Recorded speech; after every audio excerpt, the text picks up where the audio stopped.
जाने हो साक्षी स्वरूप होकर सब चीज को देखो। उसने कहा कि हाँ, क्योंकि सब लोग मेरे विरोध में पड़ गए हैं और सब लोग चाहते हैं कि मेरी नौकरी चली जाए। अब नौकरी भी एक चीज़ होती है मनुष्य के लिए, उसके क्षेम की एक स्थिति होती है। उसके बाद में कहने लगे कि शाम को 5 बजे उन्होंने आके बताया कि तुम्हें फिर से रीइंस्टेट कर दिया है, इतना ही नहीं तुमको कंफर्म कर दिया। तो खुद बड़े आश्चर्य में पड़ गए, कहले पता नहीं कैसे सब लोग ने एकदम फेवर में ही बात करनी शुरू कर दी और उन्होंने उसको कर दिया। और उसने पूछा कि कितने बजे हुआ, कहले 2:15 पे ये बात तय हुई। तो जो साहब वहाँ उनके साथी थे उन्होंने भी टाइम देखा कि क्या बात है, समझ में नहीं आता, एकदम सबका मन कैसे बदल गया, सब इसी तरह से कैसे बोल रहे हैं। इस तरह से भी होता है, अनेक अनुभव आ सकते हैं कि रियलाइजेशन के बाद जो अनुभव लोगों को आए हैं वो इतने अधिक हैं कि अगर उनके संकलित करने बैठे हैं तो न जाने कितनी किताबें इस पर हो जाए और कितने ही लेख इस पर लिखने पड़े। बहरहाल एक किताब हमारे ऊपर एक स्विट्ज़रलैंड के महाशय हैं जो कि खुद स्वयं फ्रेंच जानते हैं लेकिन उन्होंने अंग्रेज़ी में प्रयत्न किए हैं लिखने के, और एक किताब लिखी गई है। वो किताब हम लोग प्रकाशित करना चाहते हैं 27 तारीख को, और उसमें चाहते हैं आप लोग सब वहाँ उपस्थित हों और वो पुस्तक देखें। उसमें उसने बहुत से ऐसे ऐसे अनुभव लिखे भी हैं और उसमें हिस्टोरिकली उसने सारा ट्रेस किया है कि सहज योग आज कौन सी स्थिति में पहुंच गया और क्यों लोगों को मास रियलाइजेशन हो रहा है। बड़ी सुंदर किताब है और बड़ी मेहनत की है और मैंने भी उसे काफ़ी देखा हुआ है। हालांकि मेरे पास टाइम ही नहीं रहता कि मैं कुछ पढ़ूं ज़्यादा, पर उन्होंने काफ़ी मेहनत की और बहुत विद्वान है, वो बहुत विद्वान है। और सॉक्रेटिस से लेकर के और सारे उपनिषद आदि जो कुछ भी चीज़ें हैं सबको ले करके उन्होंने वो किताब लिखी है और अत्यंत सुंदर है। और उसमें गांधी जी के बारे में भी, उनका भी क्या स्थान था सहयोग के आने में वगैरह, बहुत अच्छे से किताब लिखी हुई है। और इस किताब के जो कुछ भी छपाई का जो कुछ पड़ा है उतना ही हमने कहा है दाम रखना चाहिए और उससे ज़्यादा चार्ज नहीं करना चाहिए। हालांकि लोग हमेशा हमें पढ़ाते रहते हैं कि माँ ऐसा करोगे तो कोई किताब ही नहीं खरीदेगा, सोचेंगे इतनी सस्ती किताब कैसी, इतनी सुंदर, इतनी बड़ी, और ये वो। लेकिन हम सबके पढ़ाई में आते ही नहीं क्योंकि हम ज़रूरत से ज़्यादा इस मामले में स्वतंत्र हैं। तो इस तरह के अनुभव अनेक होते हैं। लेकिन आप अगर सत्य के पुजारी हैं और सत्य को खोज रहे हैं तो आपको पता होना चाहिए कि इससे उपलब्धि जो होती है वो परम सत्य की होती है। परम सत्य का मतलब होता है एब्सोल्यूट, उसमें रिलेटिविटी नहीं रह जाती क्योंकि आप वो हो जाते हैं। जैसे आपके लिए अभी सत्य यही है कि ये कनात लगी हुई है, यहाँ लोग बैठे हुए हैं, और जो कुछ साइंस वाइंस है ये सारा आपके लिए सत्य है। लेकिन जो परम सत्य है वो ये है कि परमात्मा की शक्ति सारे संसार में सत्ता है उसकी, वो संचारित है, अणु रेणु में भी वो कार्यान्वित है और वो इतनी डायनामिक है और इतनी बारीक है और उसका इतना कुछ काम कमाल का है। वो सोचती है, समझती है और प्यार करती है। इतना ही नहीं, सारे ही संसार के जो कार्य हैं वो करती है। तो इस तरह की जो सत्ता है उसको प्राप्त होना यही सत्य है। और उसको प्राप्त आप तभी होते हैं जब आप उससे कनेक्टेड हो जाते हैं। एक ये छोटा सा काम है कि आपको उस सत्ता से कनेक्ट किया जाए। हम तो जब से पैदा हुए तब से ही ये जानते थे, सब चीज़, सब कुछ हमें मालूम था। लेकिन हमारे पिताजी जो कि स्वयं बहुत बड़े, हम कहते हैं कि बहुत बड़े साधु थे और जो कि बड़े पहुँचे हुए आदमी, उन्होंने हमसे बताया कि जब तक आप ऐसी कोई आमास व्यवस्था, सामान्य जन सामान्य की व्यवस्था नहीं खोज निकालिएगा तब तक इस पर कोई सी भी बात करना, दूसरा एक बाइबल हो जाएगा, नहीं तो गीता हो जाएगी, और उसी पर एक से एक चीज़ें चलती रहेंगी और उस पर लोग टीका करते रहेंगे और कुछ समझ में नहीं आएगा, शब्द शब्द रह जाएंगे और एक दो आदमी पार होने से कोई बात नहीं, क्योंकि उस वक्त तो उनके सिवा हम कोई दूसरा देख ही नहीं पाते थे कि जो पार है।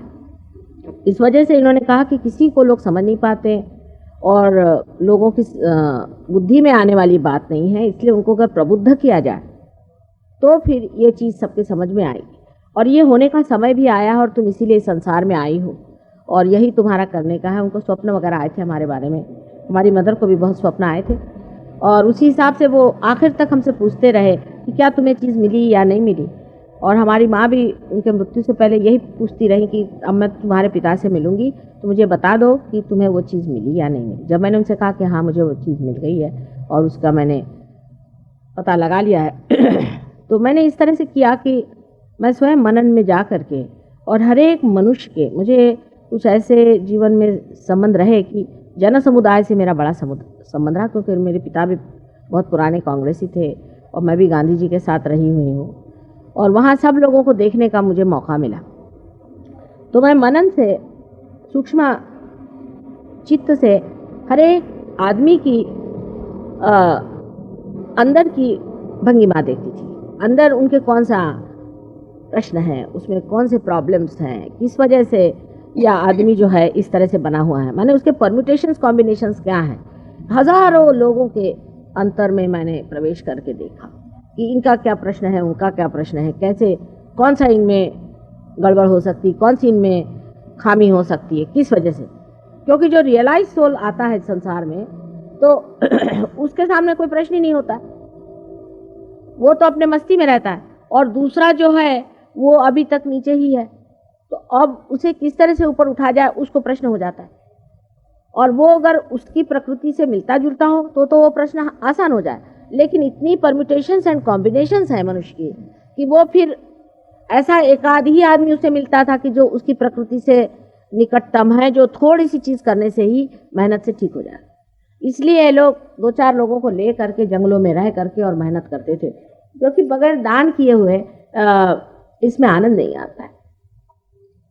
लेकिन वो जो चीज़ उसको सर्वसामान्य होना भी ज़रूरी ही था, और मैं खुद इसको बचपन से ही जानती थी कि मुझे ये कार्य करने का है, चाहे कुछ भी हो जाए।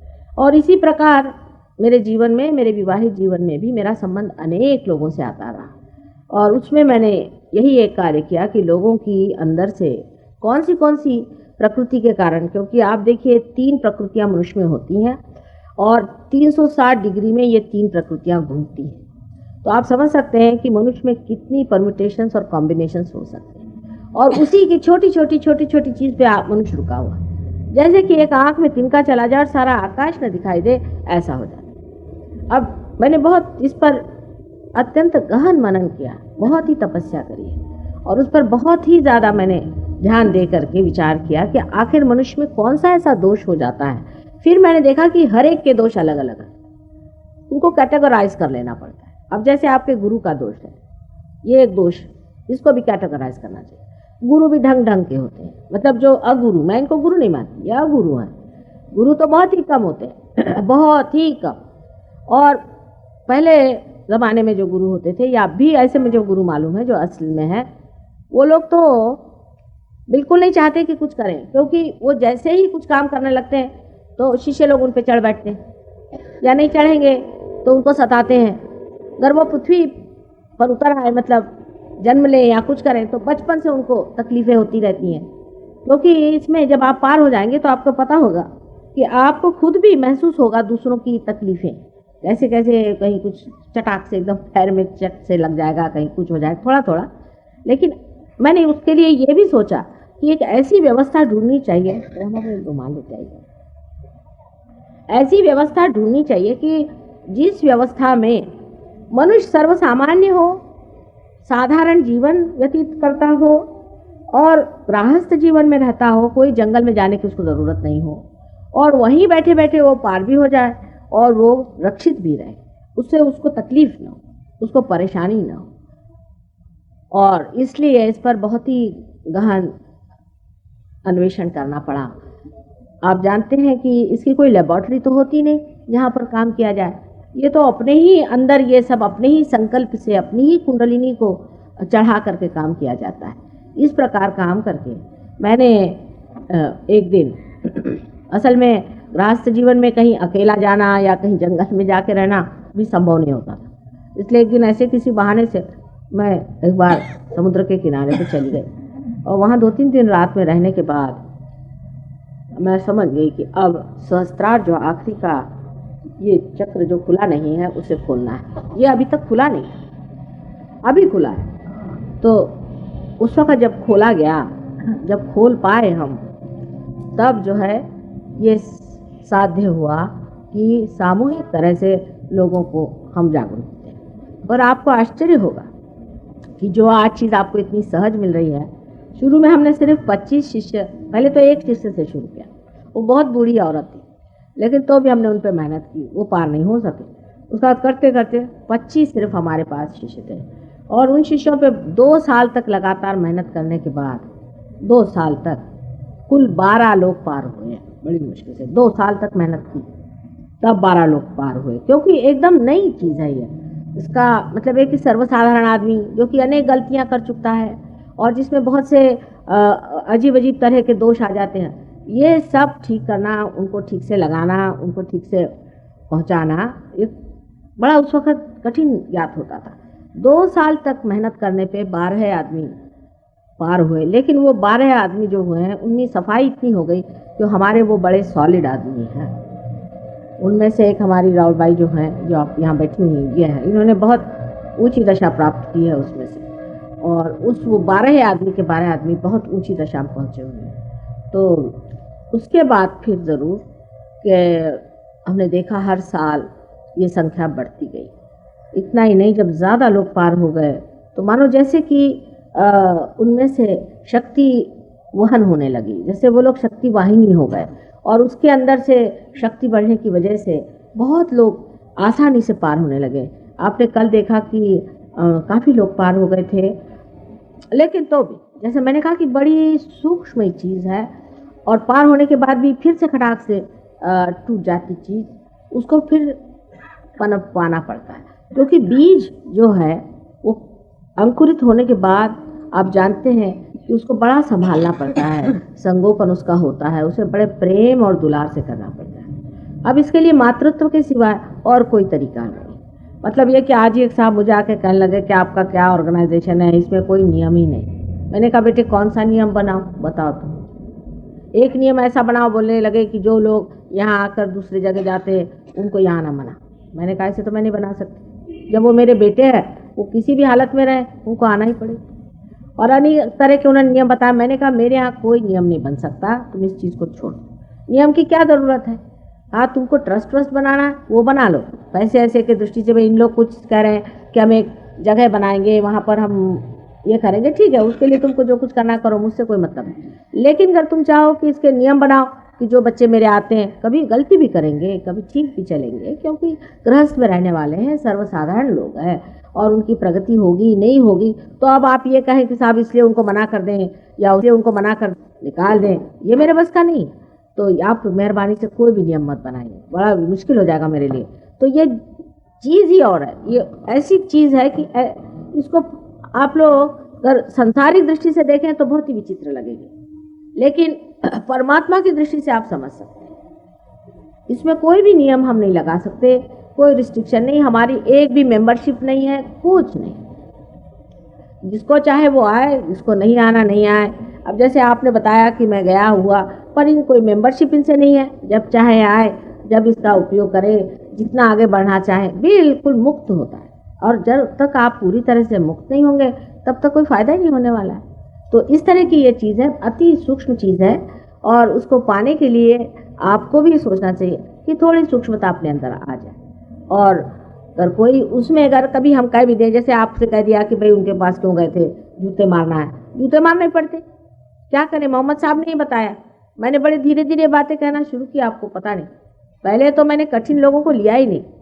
3 साल तक आपको आश्चर्य होगा, मैंने कभी सैटेनिक फोर्स की बात नहीं करी। मैं लंदन अमेरिका चली गई, अमेरिका से आने के बाद हमारे ग्रुप में एक लेडी ने शुरू कर दिया वहाँ पर घोड़े के नंबर बताना और लोगों को हाथ में डंडा लेके मारना और ये वो। तब फिर मैंने कहा कि अब तो बताना ही पड़ेगा, तब मैंने शुरू किया था, क्योंकि मैं सोच रही थी कि किसी तरह से लोग बच कर के निकल जाएं तो अच्छा रहेगा अगर ये चीज़ें नहीं बताई जाएं तो। पर ऐसा कहाँ होता है, ये चीज़ें तो आती ही हैं। अगर 10 आदमी यहाँ आएंगे, उसमें से ज़रूर 1 न 2 ऐसे होंगे कि जिनमें नेगेटिविटी होगी, और जो कहीं ना कहीं हो आए होंगे, वो फिर बताना ही पड़ता है। तो उसमें कोई बुरा मानने की बात नहीं है, क्योंकि आपको सोचना चाहिए कि आपको अपना कल्याण कर लेना चाहिए, अपना मंगल सोचना चाहिए, और उसमें बुरा मानने की कोई बात नहीं। आपके गुरु ने आपको कोई दी नहीं बात, अगर दी होती तो आप यहाँ आते क्यों? तो अगर हम कहते हैं कि भाई इस तरह से निकलता है, या मोहम्मद साहब ने कह दिया नसीब नहीं, तो मुझे ही लोग नाराज़ हो जाते। उन्होंने बताया उनके बहुत से तरीके, सारा उनका जो नमाज है सारी कुंडलिनी का अवेकनिंग है, लेकिन कितने मुसलमान इस बात को मानेंगे। कबीर का सारा पढ़िए तो सहजयोग पूरा है, उससे ऐसी बातें सारी लिखी हैं जो कि बिल्कुल आपको मैं अगर सुनाऊँ तो आप आश्चर्य होंगे कि 5 25 पकड़ बुलाऊं, जैसे आपको पकड़ बुलाया हमने, एक ही डोर बंधाऊं।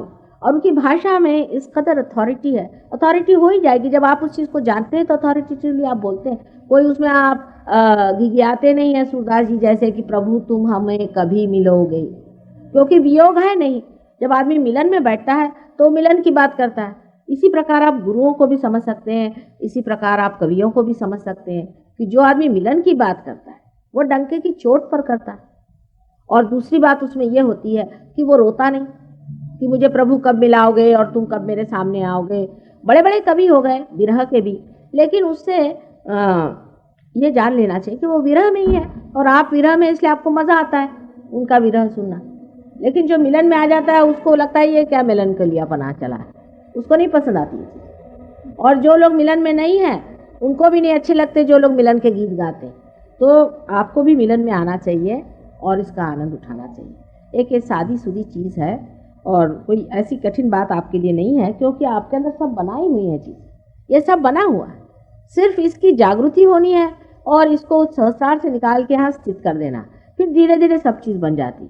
पर बहुत से लोगों के इन गुरुओं में से एक से एक गुरु लोग हो गए। महाराष्ट्र में भी एक बड़े ही अजीब गुरु थे, उनके शिष्यों की कुंडलिनी चढ़ती थी और फिर धड़ाक से नीचे गिर जाती, चढ़ती थी फिर गिर जाती। बांध बांध के हम लोग के हाथ टूट गए, पर वो बनती नहीं थी, गिर जाती थी। और बिल्कुल अब तो सिर्फ कुंडलिनी के वहन से ही हम पता लगा लेते हैं कि ये कौन से गुरु हैं। पर ये इतने हैं जिसको पायली के 50 कहते हैं कि रोज़ नया एक चला आता है, रोज़ एक ये फलाने महाराज आए, कोई फलाने आए। मतलब पहले जो मेन थे उनके तो अभी भी हम पहचान लेते हैं कि ये फलाने के शिष्य हैं या कुछ है, लेकिन इसके चक्कर इतनी ज़बरदस्त होती है। एक अभी परसों पेशेंट आई थी हमारे पास में, उनको भी स्क्लेरोसिस की बीमारी थी, वो ठीक होना चाहती थी, काफ़ी उनको फ़ायदा हो गया, लेकिन उसके बाद वो फिर नहीं आ रही। तो पता हुआ कि वो यही जो अंगूठी देने वाले बाबा हैं उनके शिष्य हैं। तो कहते कि वो रात में सपने में आते हैं, मुझसे कहते खबरदार तुम माता जी के पास गए। वो मारे डर के वो आने को तैयार नहीं, यहाँ बैठी हुई यहाँ देखिए उनके पहचान, इसलिए वो आने को तैयार नहीं। उनको काफ़ी लाभ होता है, इतनी नर्वस है। और वो कहती मुझे लगता है कि मैं डिसलॉयल हो जाऊंगी उनको। तो इनके भी चक्कर बड़े खराब होते हैं, उससे बचना चाहिए। आपको अगर किसी गुरु से आप प्रभावित हैं तो मेरे पास आने की ज़रूरत नहीं, और अगर प्रभावित नहीं है तो ठीक बात है। और अगर आपके असली गुरु हैं तो हम तो फ़ौरन बता देंगे। अब यहाँ एक महाशय हैं, उनके गुरु थे धुनी वाले बाबा, बहुत हमने कहा उनसे हमारी खबर करें, वो हमारे बारे में जानते हैं। इतना ही नहीं, बहुत से गुरुओं ने लोगों को बताया कि माँ आ गई है तो तुम हमारे पास क्यों आते। आपको आश्चर्य होगा ये लोग कितना जानते हैं। जो जानते हैं वो जानते हैं, जो नहीं जानते हैं उनसे ही तो ना प्रश्न होता है। अभी एक अमरनाथ में एक बड़े भारी साधु रहते हैं, क्या नाम है सर? हाँ नहीं नागनाथ बाबा करके, नागनाथ बाबा, नागनाथ वो रहते हैं। अब उनके शिष्य हैं जगन्नाथ बाबा, उनका आज्ञा चक्र टूटा हुआ था, तो वो आकर के एक अंबरनाथ करके जगह है बम्बई के पास, वहाँ आके रहने लगे और कहने लगे कि हम यहाँ रह रहे हैं, यहाँ पर माँ आने वाली है, तो हमारे गुरु ने भेजा कि 12 साल बाद आएंगे। देखिए 12 साल जाके वहाँ वो तपस्या करते थे। उनको फिर पता हुआ कि हम, वो तो पता हो जाता है ना वाइब्रेशन से। हमारे एक शिष्य है वहाँ सरयू, उनके पास गए, कहने लगे कि माँ कब आने वाली। उन्होंने कहा कि 12 साल बाद आएंगी, ऐसा कहा था गुरु ने हमारे, तो कब आने वाली है? अब तो 12 साल पूरा हो गया। तो उन्होंने कहा कि वो तो आने वाली है, उनका यहाँ प्रोग्राम होने वाला है। तो भी उनको थोड़ी शंका थी हमारे बारे में कि हम ही वो माँ है या नहीं। ऐसे लोगों की दृष्टि वगैरह बहुत अच्छी हो जाती है, खासकर आज्ञा जिनका टूट जाता है उनको बहुत कुछ दिखाई देता है। तो वो आकर के बैठे थे हॉल में, उनको स्टेज वेज पे बिठाया था। जैसे हम अंदर आए तो उनका सारा जो कुछ भी शंका थी दूर होके वो सीधे मेरे पास सीधे। तो मैंने कहा क्या हुआ भाई, आपकी शंका को क्या हुआ? कहने लगा कि सबकी कुंडलिनी एकदम जैसे बच्चे स्कूल में नहीं खड़े हो जाते, ऐसे एकदम खड़ी हो गई जैसे आप आए। तो हम समझ गए कि यही है माँ और इसे क्या। पर अब मैं गुरु की बात बताती हूँ। तो मैंने उनसे कहा कि उनका हमारे आश्रम में आए माँ, तो मैं गई वहाँ मिलने। भाई मैं तो सबके पास जाती, आपको आश्चर्य होगा, मैं सबके पास गई, ये मुक्तानंद, रजनीश वगैरह सबको मैंने समझाने की कोशिश की कि तुम लोग क्या कर रहे हो। सारे गुरुओं से जाके मिलती हूँ, उनसे समझाती हूँ। उल्टे वो लोग फिर क्या कहते हैं कि वो हमारी शिष्या है, वो हमारे पास आई। इन बेवकूफ़ों को क्या कहा जाए। तो जब उनके पास मैं गई तो मैंने कहा कि क्या बात है, आप क्यों परेशान हैं। तो कहने लगे कि मेरे 12 साल से मेरा आज्ञा चक्र पकड़ा है माँ, और मेरे गुरुजी ने ये कहा है कि 12 साल बाद माँ आएगी, वही ठीक करेगी, मैं तो तेरा ठीक नहीं करूँ। मैंने कहा भी बड़े दुष्ट है तुम्हारे गुरुजी, 12 साल से तुम्हारा आज्ञा चक्र खराब है, मैं तो एक क्षण में तुम्हारा ठीक कर दूँ, और एक क्षण में करूँगी भी, क्योंकि मेरे तो हृदय में पूरी समय लगा रहेगा कि उसका आज्ञा चक्र पकड़ा। अभी यही देखिए आई मेरे पास में, माँ जल्दी से मेरा आज्ञा ठीक करो, मेरा पकड़ जाएगा। तो मैंने कहा कि अच्छा क्या बात है, क्यों ऐसे। कल वो गुरुजी भी हमारे आपसे मिलने आए, तो वहाँ पहुँचे हम जहाँ पे थे, तो बड़ा मान किया उन्होंने जो भी था। लेकिन मैंने उनसे पूछा कि भाई ये क्या बात है कि आप इनके आज्ञा चक्र को नहीं ठीक कर रहे। कल मैं क्यों करूँ, मेरा किसने किया था, मैं सालों तक तड़पता रहा, तब मेरा क्यों नहीं आपने ठीक किया। मैंने ये किया वो किया, मेरी हालत खराब हो गई, मेरा आज्ञा चक्र किसने ठीक किया, मैं इसका क्यों करूँ, आप माँ हैं आप करो इनका ठीक। मैंने कहा पर कुछ तो दया करुणा होनी चाहिए। कल दया करुणा क्या करूँ, अभी तो उसको मैं मारने वाला हूँ पकड़। तो मैंने कहा क्यों भाई, आखिर क्या बात है। कल अभी मारा 2-4 चपेट बाहर। फिर मैंने पूछा क्या हुआ भाई, क्यों तुमको मारा। कहले माँ मुझे गंदी आदत है, मैं सिगरेट कभी कभी पी लेता हूँ, आपके आने से पहले मैं ज़रा नर्वस हो गया तो मैंने सिगरेट पी ली थी, तो इन्होंने इसलिए मुझे मारा कि आज माँ आने वाली है और तुमने आज भी सिगरेट। तो वो लोग भी जो हैं, गुरु भी जो हैं, वो भी बहुत ज़्यादा खोजबीन करते हैं। इतना ही नहीं, बहुत कड़क हृदय होते हैं, बड़े कड़क आदमी होते हैं। उसकी वजह यह है कि उन्होंने सारी चीज़ें बड़ी मुश्किल से पाई और बहुत आफत से पाई। ये तो हमारा स्वभाव ही है, तो हमको कोई प्रॉब्लम ही नहीं, और हम तो माँ है ना। तो वो लोग तो लोगों से मिलते भी नहीं, कुछ नहीं करते हैं, और ऊपर से इस कदर कड़क आदमी हैं कि उनके एक एक किस्से आपको सुना उन गुरुओं के, तो आपको आश्चर्य होगा कि वो किस प्रकार अपने शिष्यों को अपनाते हैं, और एक आध शिष्य कहीं से पकड़ते हैं, एक उसको अपने पास रखते हैं और उसको फिर मेहनत करते हैं उस पर। और एक साहब को मैं जानती हूँ, उन्होंने एक सिर्फ शिष्य को तैयार किया 25 साल के, और उससे भी नाराज़ है, और उसका कारण भी ठीक ही है। लेकिन ऐसा है हाँ। तो गुरु तो मतलब बहुत ही मुश्किल चीज़ है, सदगुरु मिलना बहुत ही मुश्किल है, क्योंकि ये लोग जो पाए हुए हैं इंसान हैं, और इंसान के बूते पर इन्होंने पाया हुआ है। तो आवश्यक है कि उन लोगों के लिए जिस तरह से मेहनत की, वो चाहते कि आप भी मेहनत करें, आप भी अपनी सफाई करें। पहले हम कहते हैं कि पहले पार कराओ, एक तो ये कि अंधेरे में इसकी सफाई कराओ, धीरे धीरे एक एक चीज़ को खोजते खोजते। एक ये है कि आपको आंखें दे दे और फिर आप सफाई करो। 2 तरीके हो सकते हैं। तो हमारा तो माँ का तरीका है कि हमसे देखा ही नहीं जाता। जहाँ तक हो सके आप अपनी आंखें पालें और जल्दी से अपनी सफाई कर लें, और इस महान तत्व को आप पालें, यही चीज़ है। और तो इससे आगे कुछ है ही नहीं, इसको पाए बगैर कुछ होता नहीं। आज तक किसी ने ऐसा लिखा नहीं है कि आत्मा को पाए बगैर ही कोई चीज़ हो जाती, कहीं भी नहीं लिखा। लेकिन पता नहीं क्यों लोग ऐसा करते हैं। माने लिखने वाले भी जो पहुँचे हुए लोग हैं, उन्होंने कभी भी ऐसा नहीं लिखा। क्राइस्ट लीजिए या मोहम्मद साहब लीजिए या कोई लीजिए, सबने कहा है कि you are to be born again, वो होना ही चाहिए, उसके बगैर आप समझ नहीं सकते। क्राइस्ट ने ये भी कहा है कि you will be calling me Christ Christ, I will not know. Christians के लिए उन्होंने कंडोलिनी के बारे में अनेक बार कहा है कि I will appear before you like tongues of flames, fire tree कहा है, तरह तरह से इसको कहा हुआ। लेकिन ये ईसाई लोगों को क्या समझ में आएगा। इसलिए ये समझ लेना चाहिए कि अति सूक्ष्म संवेदना है। भाई साहब बहुत शरीफ आदमी रहे होंगे, जो मिलिट्री में रहे, कोई गड़बड़ नहीं की। कुछ मिलिट्री में लोग इतना पढ़ते भी नहीं उस वक्त, बाद में इन्होंने पढ़ा होगा, वकीली जब की होगी।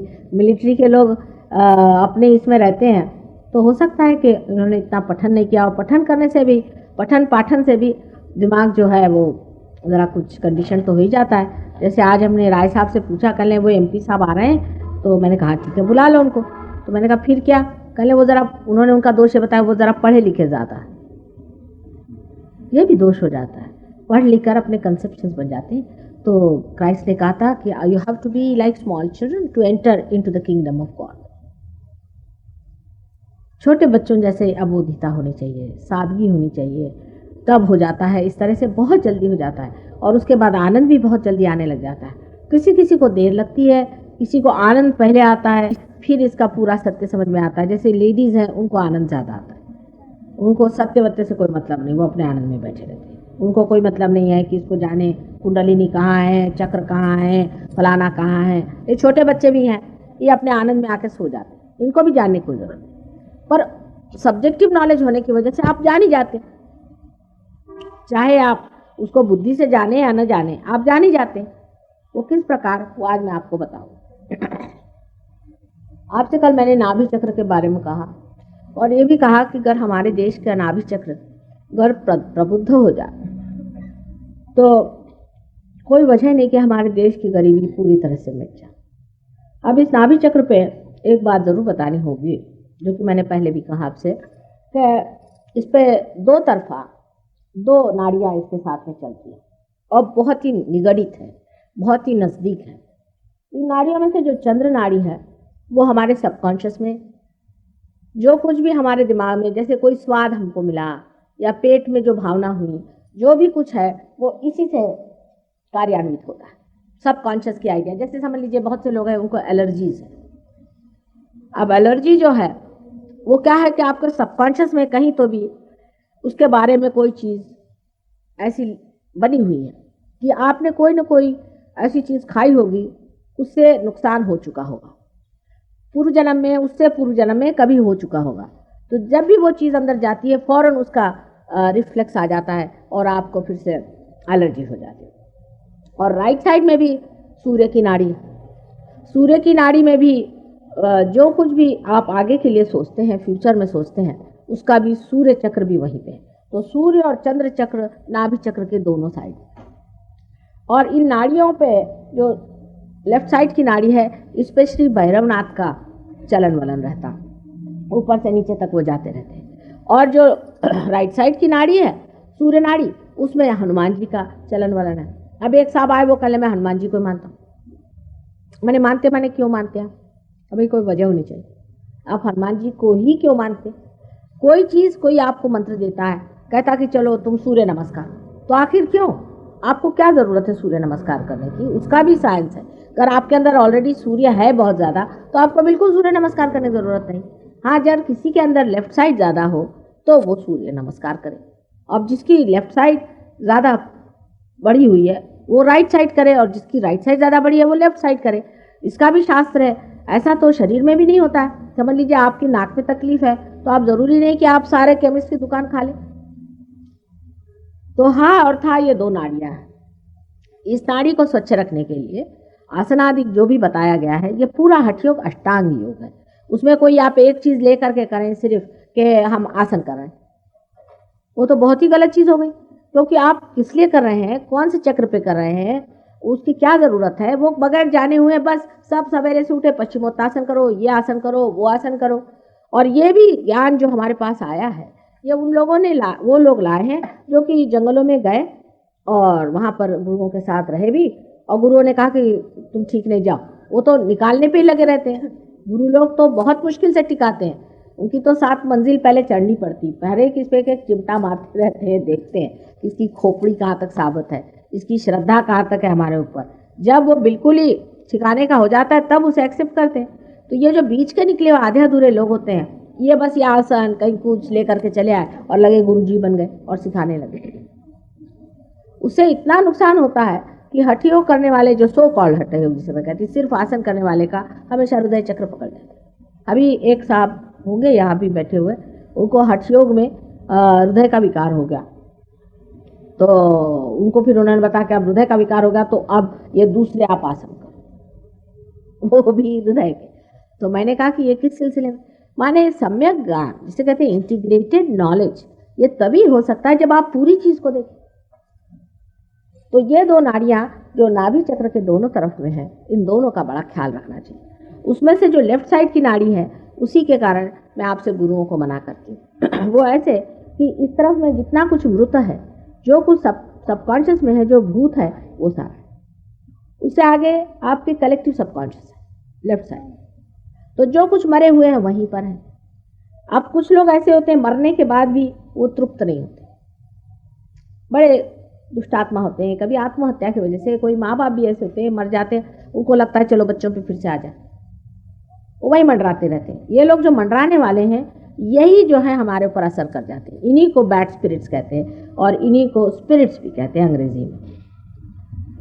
अरे ये भूतात्मा होते हैं। और ये जो भूतात्मा है, इनमें से जो लोग समझदार होते हैं वो अपनी जगह चले जाते हैं प्रेत लोक में। वो कोई आपके अंदर घुसते नहीं, आप पे असर नहीं करते। पर ऐसे बहुत से लोग मंडराते रहते हैं। फिर आजकल के ज़माने में जो बहुत से गुरु लोग हैं, ये सब लोग राक्षस हैं। बहुत से राक्षस ही इसमें, जैसे महिषासुर ने जन्म ले लिया है, रावण ने जन्म ले लिया है, और बकासुर ने जन्म ले लिया है, और कैसे नाम है, रक्त बीज ने जन्म ले लिया है। बहुत से लोगों ने, बहुत से राक्षसिनों ने भी जन्म ले लिया, अब वो गुरु बने बैठे। तो ये लोगों ने भी बहुत से ऐसी अपनी आर्मी लेके आए हुए हैं जो कि वायरस की जैसी। वो आज्ञा चक्र पे बिठा दें आपके, तो वो चली जाएगी आपके लेफ्ट साइड में, आप खिंच जाएंगे उधर। ये लेफ्ट साइड का जो प्रॉब्लम है, इसमें तरह तरह से लोग करते हैं। जैसे आपके घर में एकदम से लगा कि एक गणपति आ गए, ये सब कल युग में हो रहा है, पहले कभी नहीं हुआ था। आपने सोचा मेरे घर में माँ गणपति आ गया, मैं क्या करूं? मैंने कहा समुद्र में फेंक डालो बेटे उसको। गणपति लाने की क्या जरूरत है? ये परमात्मा के काम नहीं, मटीरियल चीजों को इधर से उधर हिलाने का। भगवान को कोई और कोई काम नहीं। तो अब वो गणपति आ गए, उसकी पूजा शुरू। आज जैसे यहाँ देवी जी बैठी थी, इन पे भी वैसी ही बाधा है लेफ्ट साइड। उससे शरीर में तकलीफ होने लगती, बदन हिलने लग जाता है। सारा जितने भी हमारे यहाँ मेंटल केसेस हैं, ये सारी लेफ्ट साइड की वजह से आती है। और बहुत से घरों में भी ये चीज़ें होती हैं, ऐसे प्रेतात्मा होते हैं। कल ही एक सरदार जी आए थे, उनकी पत्नी को बहुत तकलीफ थी। पता हुआ उनका पुराना घर है, उनको रात में कुछ कुछ दिखाई भी देने लग गया। क्योंकि जब आप उस एरिया में चले जाते हैं, सबकॉन्शियस के एरिया में चले जाते हैं, तो आपको ये भूत वूत दिखाने भी लगते हैं। ये बात सही है कि ये है, लेकिन उसके रास्ते में जाना नहीं चाहिए। इसमें सबसे बड़ा काम क्राइस्ट ने किया। क्राइस्ट आज्ञा चक्र पे है, उन्होंने सबसे ज़्यादा इस पे काम किया कि भूत और प्रेत के अंदर जाना नहीं, उनसे कोई मतलब रखना नहीं। लेकिन आपको आश्चर्य होगा कि सबसे ज़्यादा ईसाई लोग भूत प्रेत को मानते हैं और उन्हीं के अंदर घुसते हैं। माने लंदन में कोई ऐसा चर्च नहीं होगा जिसके अंदर मुर्दे न गड़े हों। अगर आप रियलाइज हो ले तो आप उस चर्च में जा ही नहीं सकते, पहले मुर्दे गाड़ के रख दो। कोई आप वेस्टमिनिस्टर अबे में जाइए तो वहाँ सारे राजे महाराजे जिन्होंने 7-7 बीवियाँ मार डाली, उनके मुर्दे गड़े। अरे कोई सेंट के भी हो तो ठीक है, समाधि बनी हुई है। राजा महाराजाओं के गाड़ने तो बहुत ही गलत बात है, क्योंकि उन्होंने पता नहीं, वहाँ के खासकर बड़े अनाचारी होते हैं। अपने यहाँ तो सदाचारी लोग होते हैं, लेकिन वहाँ तो अनाचारी लोग होते हैं बिल्कुल, राजा महाराजा। और वो वहीं मुर्दे गड़े पड़े हैं। और सारे लोग वहाँ प्लानचेट करेंगे, उनके यहाँ पेंटिकॉस्टल्स, क्या क्या सारा। क्रिश्चियन धर्म में सबसे ज़्यादा भूत विद्या, लेकिन यह भूत विद्या अपने यहाँ भी कम नहीं है। तांत्रिकों ने भूत विद्या बहुत हासिल कर ली, और वो यही किसी को आप उनको 5 रुपया दे दीजिए, वो किसी को कहेंगे इसको हम ख़त्म कर देंगे, उसको ये कर देंगे, उसके पीछे भूत लगा देंगे। ये बहुत ही कॉमन चीज़ है। आदिवासी लोग ये बहुत काम करते हैं। अब वो लोग गुरु बन के भी घूमते हैं। आपके अंदर एक भूत भर दिया, आप है उनकी अंगूठियाँ पहना रहे हैं, उनको कपड़े दे रहे हैं, जेवर दे रहे हैं। इसमें एक दो अनुभव आपको बताएं। एक देवी जी बहुत रईस घर की थी, और उनके पति साहब आए, उससे कहने लगे कि मुझे बाबा जी ने एक अंगूठी दी। तो मैंने कहा भाई आप बहुत रईस आदमी हैं, आपके पास कितनी अंगूठियाँ? कहले मेरे पास बहुत अंगूठियाँ। फिर मैंने कहा आपने अंगूठी क्यों ली? कहले उन्होंने दी प्रसाद तो मैंने ली, पर मैंने कहा तुमको क्यों दी? तुम्हारे ड्राइवर को देते। और ऐसे अगर दाता है तो अपने देश का सारा इकोनॉमिक प्रॉब्लम सॉल्व करो भाई। तुमको दी काहे के लिए? क्योंकि तुमसे कुछ ना कुछ ठगा होगा। कहले ठगा तो नहीं। मैंने कहा फिर तुम मेरे पास क्यों आए? मैं तो ये सब नहीं देने वाली तुमको, अंगूठी वगैरह तो तुम जाके सराफा में खरीद। तुम मेरे पास आए हो तो मैं तो परम दूंगी, और ये अंगूठी पहले फेंकना पड़ेगी आपको समुद्र में। तो कहले नहीं माँ, हम तो इसलिए आए हैं कि हमारे घर के बहुत से हीरे गायब हो गए। मैंने कहा आपकी पत्नी को लेके आइए। वो लेडी डॉक्टर है। वो आई तो देखा कि उस पर बिल्कुल भूत बैठा हुआ। उसको बंधन दिया, देखती हूँ उसके अंदर भूत बैठा हुआ। फिर निकाला उसका भूत, हमने उससे बातचीत करनी शुरू की। हमने कहा कि भाई क्या होता है? कहले पता नहीं, कोई मेरे अंदर आदमी आता है और मुझसे कहता है कि ये पत्थर है, ये पत्थर है, ये बाबा को दो। तो मैं ही खुद निकाल के देती हूँ, मैं खुद देती हूँ। तो मैंने कहा अच्छा। तो कहने लगे कि अब मैं क्या करूँ, मुझे पूरी समय वो आदमी खाते रहता है, मेरे दिमाग में सजेशन देते रहता है, मेरे सामने आके खड़ा हो जाता है और मुझसे कहता है कि ये पत्थर है। तो मैंने कहा कि तुम तो इतनी पढ़ी लिखी स्त्री हो और विवाहिता हो, अब तुम्हारे जो भी हीरे या जो भी तुम्हारे पास में है, ये तुम्हारे अपने पति के दिए हुए कमाई के हैं, माँ बाप के दिए हुए हैं, जो भी हैं। और तुम गृहस्थ में रहती हो, तुमको 4 जेवर पहनने चाहिए। गृहस्थी में औरतों को जेवर पहनना पड़ता है, अलंकृत रहना पड़ता है। तुमको तो इसकी ज़रूरत है। ये तुम्हारे लिए अगर पत्थर है तो उस आदमी के लिए क्या होना चाहिए? मिट्टी। वो बाबा जी तुमसे क्यों ले रहे हैं? तुम क्यों नहीं ऐसा सोचती? जब मैंने उसके बुद्धि पे आघात किया तो उसकी एकदम आग जागृत हुई। अभी तर तर तर तर तर, तर वो कांपने लगे। बहरहाल अब तो ठीक है और उनके प्रश्न भी सॉल्व होगा। लेकिन एक बता रही हूँ मैं आपसे बात कि इस तरह की चीज़ें लोग करते हैं कि आदमी को किस तरह से भुलावे में डाला जाए। अब वो अंगूठी जब तक आप पहने रहेंगे, आपकी मजाल नहीं कि आप और कोई बात सोचें, आप अभिभूत रहेंगे उस अंगूठी से। यहाँ तक कि आप अगर एक टीका यहाँ लगा ले उनके हाथ से, गए आप, क्योंकि वो भी बड़े होशियार होते, वो आपकी कमजोरी जानते कहाँ काम करना है। तो लेफ्ट साइड के आदमियों में अनेक तरह की कमजोरियां होती हैं और अनेक तरह से आपको पकड़ते हैं। विशेषता औरतें होती हैं, औरतें इस मामले में बहुत कमजोर होती हैं। अब उनसे शुरू किया उनके पति का बखान कि तुम्हारे पति तुम्हारा ख्याल रखते हैं, तुम्हारे लिए जेवर बनाते हैं। उसने कहा नहीं भाई, वो तो कुछ है, उनकी कोई दूसरी औरत है। अब भर दिया उसके मन में कि और मैं तुम्हारा पूर्व जन्म का पति हूँ। ऐसे तो बहुत से करते हैं। इस तरह की बेवकूफ़ी की बातें बड़ी पढ़ी लिखी औरतें भी विश्वास करती हैं, मैं आपसे बताऊँ। और फिर हो गया, उसके बाद में सारे जेवर जो है उनको दे देते। ये लेफ्ट साइड की जो बात है ये अपने यहाँ इसलिए भी बढ़ गई है क्योंकि इतने तरह तरह के गुरु निकल आए हैं और इन्होंने यही विद्या, सारी प्रेत विद्या, श्मशान विद्या वगैरह जो थी ये करें। इसे हमारे यहाँ पहले भानुमति का पिटारा कहते थे। समझ लीजिए हमारे पिता के समय के जो लोग थे वो सब ये बातें जानते थे। लेकिन आप लोग अंग्रेज हो गए, आपने मैकॉले साहब ने आपको अंग्रेजी सिखा दी, आप सभी जानते हैं। अभी भी अपने आदिवासी लोग वगैरह ये काम काफ़ी करते हैं, यहाँ पर खोप लेंगे और वहाँ से खून नहीं निकलेगा, और कभी कभी वो अपने को लटका देंगे और इधर से उधर कूदेंगे। और ये क्या परमात्मा के काम हो सकते? ये एक सोचने की बात है। फिर ये लोग मेंढक जैसे चिल्लाएंगे, कभी है तो शेर जैसे चिल्लाएंगे। अब आपको क्या मेंढक और शेर होना है? ये अगर आदमी सोच ले तो आपकी नाभि चक्र में आप ये चीज़ें घुसने नहीं देंगे। बिल्कुल इसके लिए हमारे सहयोग में बहुत आसान तरीके हैं जिससे आप अपने को बचा सकते हैं और बचाना पड़ेगा। रात को 12 बजे बाहर जाना वगैरह गलत चीज़ें हैं। इतनी ये चीज दुष्ट प्रवृत्तियाँ मंडरा रही हैं। फिर लोग हैं शराब पीते हैं। शराब से ऐसे ही नाभि आपकी कमज़ोर हो जाएगी। नाभि कमज़ोर हो गई, उस पर बाधा बैठाने में कुछ लगता है। शराबी आदमी पे ऐसा शराबी आके बैठता है कि वो खुद शराब पीता है और वो जो शराबी है उसको कोई मज़ा ही नहीं आता। क्यूबा में एक औरत हमें मिली थी, उसके पति ने हमें बताया, बिल्कुल दुबली पतली छोटी सी, कि ये एक विस्की की बोतल पूरी नीट पी लेती। तो हमने उससे पूछा कि क्या तुम कैसे पी लेती हो? तो उसने कहा कि माँ मेरे अंदर आप नहीं देखते, एक बड़ा भारी भीम का है, एक निग्रो है, वो पीता है, मैं तो नहीं पीती। वही पीता है, वो मुझसे कहता कि पिला मुझे।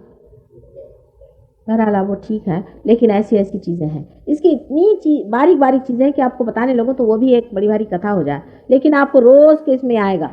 अब हमारे सहयोगी जैसे आपने कुछ बातें शुरू की, वो कहते हैं हाँ हमें पता है, क्योंकि ये रोज़ ही दिखाई देता है। रोज़ ही देखते हैं तमाशे क्या होते हैं और ये धंधे क्या होते हैं। अब जैसे किसी को मैं कहती हूँ कि भाई पैर पे नहीं आओ, नाराज़ होने की बात नहीं होनी चाहिए। अभी उस दिन एक देवी जी थी, उनके पति आए होंगे, वो मैंने कहा था इनको पैर पे नहीं लाना, ज़बरदस्ती ला, बेहोश हो गई मेरे पैर। अगर किसी को मिर्गी आ रही तो मेरे सामने ज़रूर आएगी मिर्गी, क्योंकि वो सब नखरे और सब धंधे यहाँ करेंगे। उनके अंदर में जो भूत ऊत आते हैं ना लोगों के, जिसको लोग कहते हैं देवी आ रही, ये बड़ा ही कॉमन है। इनके देवी आ गई। हमारे महाराष्ट्र में जितनी नौकरानियां हैं सबके अंदर देवी आती। अरे कोई देवी को कोई धंधा है या नहीं? सोचिए आप कि ऐसे नौकरानियों के अंदर में देवी आ गई। अपने समाज में इतना कॉमन है, इतना कॉमन है। पढ़े लिखे लोग इस चीज़ में फंसते हैं। सबसे बड़ी बात तो ये है कि ये लोग सोचते ही नहीं है कि परमात्मा ये सब धतिंग क्यों करेंगे। ऐसे तरह के लोग हैं, मैंने उसका कोई वर्णन ही नहीं किया जा सकता। अब राइट साइड के जो लोग हैं, अब ये इसमें ज़रूर मैं बताऊंगी कि मैं अभी कोवलम गई थी। कोवलम में मैंने देखा कि बड़ी आश्चर्य की बात है कि घर के ही अंदर मुर्दे गाड़ते, वहीं जलाते। तो मैंने कहा ये क्यों करते? आप बताइए कितनी नेगेटिविटी आ जाएगी और वहाँ गरीबी आ ही जाएगी। इधर से भूत आया, उधर से लक्ष्मी जी गायब, इधर से बोतल आई, उधर से लक्ष्मी जी गायब। तो आपको ये समझ लेना चाहिए कि अगर हमारी नाभि हम ठीक रख लें, माने आप किसी के मृत्यु के यहाँ भी गए, बस वहाँ जा करके किसी से मिल लिया और आ गए। अपने माँ बाप से भी यही कहना चाहिए कि हम लोग ठीक है, अब आप फिर से जन्म लीजिए, कोई हमारी फिक्र नहीं करिए। आप दूसरे योनि में, हम दूसरे योनि में। मृत्यु के बारे में पढ़ना, ये थर्ड आई के बारे में पढ़ना, प्रेत लोक के बारे में पढ़ना, ये सब चीज़ों से आदमी की जो है नाभि एकदम खराब होकर के उसकी लेफ्ट साइड पकड़ जाती है। दूसरी चीज़, राइट साइड में भी लोग ये काम करते हैं। राइट साइड का काम ऐसा होता है कि जैसे राइट साइड में रामचंद्र जी का चक्र है, हनुमान जी का है, तो राइट साइड में ऐसा काम करेंगे कि आपको राम का मंत्र दे दिया। किसी ने कहा अच्छा राम का मंत्र बोलो, गए आप ट्रांस के अंदर चले गए। अब राम नाम का एक कोई भूति आपके अंदर आएगा, परमात्मा तो नहीं आ सकते ना। आपने किया क्या, क्यों आए परमात्मा आपके अंदर? आपका परमात्मा से कोई संबंध जुटा है? लोग परमात्मा को तो ऐसे बुलाते हैं जैसे कोई जेब में बैठा हुआ है या कोई नौकर है। कुछ काम हुआ, मेरे बेटे को नौकरी लगा दे, श्री राम। मेरी बीवी को ठीक कर दे, श्री राम। अरे भाई, आपकी कितनी पूंजी परमात्मा के पास संपदा है। मैं तो कहती हूँ कि एक अगर आपको राजा से मिलना हो तो भी आपको 17 मरतबा पता करना पड़ता है, झुकना पड़ता है, पूछना पड़ता है, तब आप जाके मिलते हैं। एकदम डायरेक्ट आप मिल नहीं सकते। और जो राजाओं के महाराजा हैं उनको आप इस तरह से पुकारते हैं जैसे आपके बगल में बैठे हो। इसी तरह की कोई भी नाम दे देंगे, कोई आइम दे देंगे, कोई रीम दे देंगे। और कुछ कुछ लोग तो यहाँ तक नाम अजीब अजीब देते हैं कि अमेरिका से, साउथ अफ्रीका से एक साहब, उनको संस्कृत नहीं आती है, तो उन्होंने नाम लड़कों को सिखाया। ये हमारे शिष्यों में से कुछ वहाँ से आए हुए हैं। उनको वो बेचारे 1 साल तक रटते रहे नाम, क्या, इंगा पिंगा ठिंगा। ये तो एक साधारण हिंदुस्तानी भी समझ लेगा, लेकिन वो बेचारे 1 साल तक रटते रहे और सब उनका आज्ञा चक्र पकड़ा हुआ, नाभि चक्र पकड़ा। तो ये दोनों जो नाड़ियां हैं इसको समझ लेना चाहिए। ये भूत विद्या है। जो मरे हुए लोग जो बहुत एम्बिशियस हैं वो राइट साइड में जाते हैं। वो आपके अंदर आ गया, समझ लो एक भूत ऐसा कि जो इस जिंदगी में आराम से नहीं बैठ सका, ना किसी को बैठने दिया। अब वो उसको लगा कि मैंने तो कुछ काम ही नहीं किया, वो आपके अंदर आ गया भूत बनकर। तो आपको ऐसा दौड़ाएगा कि आपकी चाल तो होगी साइकिल की और वो आपको जेट के हिसाब से ले जाएगा।